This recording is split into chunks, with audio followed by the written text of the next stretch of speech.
The last one, and there was another question, is the page big enough for your jeans pocket? It's small enough for your jeans pocket. I would say, yeah, maybe your back pocket. Are you going to try that one out for us now, my buddy? Don't worry, I'm just a bit too wide, yeah. But this one certainly is.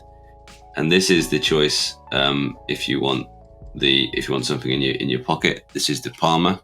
It is exactly like an ordinary phone size. If I've got it's a large phone size. So this is the Samsung Note 20, I believe.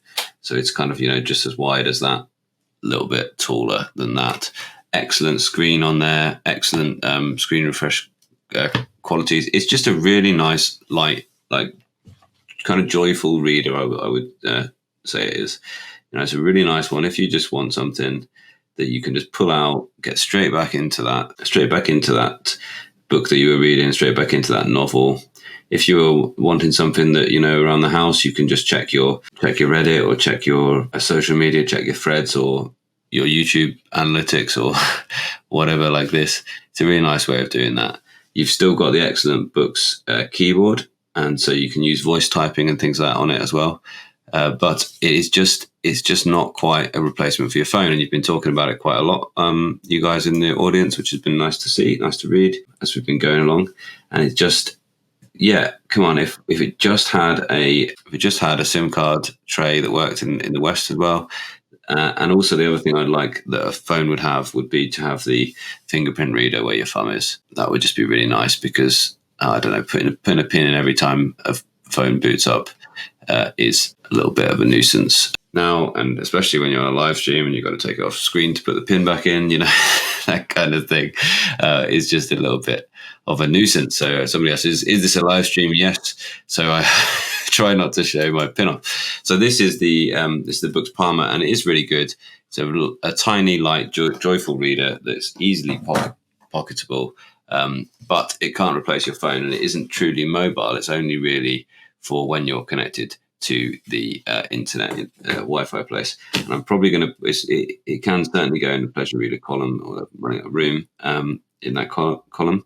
Is there anywhere else? Could it actually be your organizer? Maybe, more than a lot of them actually. I find, we use our phones for organizing ourselves quite a lot, and we're just used to having this kind of, very, very pocketable. Somebody described it as a PDA.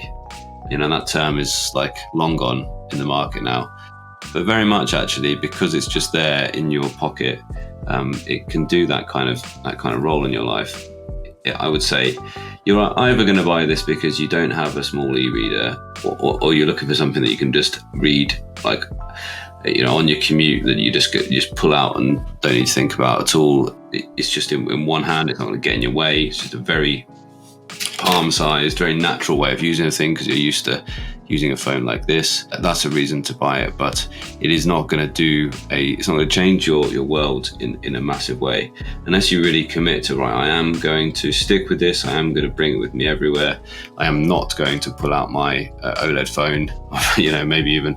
And I tried even to replace my OLED phone with this and a small phone, and I just felt like I was too far into the world of a foldable OLED screen that I just couldn't. I couldn't not have that for all the productivity things I do on that. Maybe this device with a SIM card would do it. Maybe this as a color Eink. You never know. The future's bright for Eink though. Cool. Good question. Yeah, I think there's definitely a future in the Eink phone. I wonder about that dual. Do you really want to carry around the two screens? Would you just find yourself always ending up using the LCD screen anyway? Is an interesting one.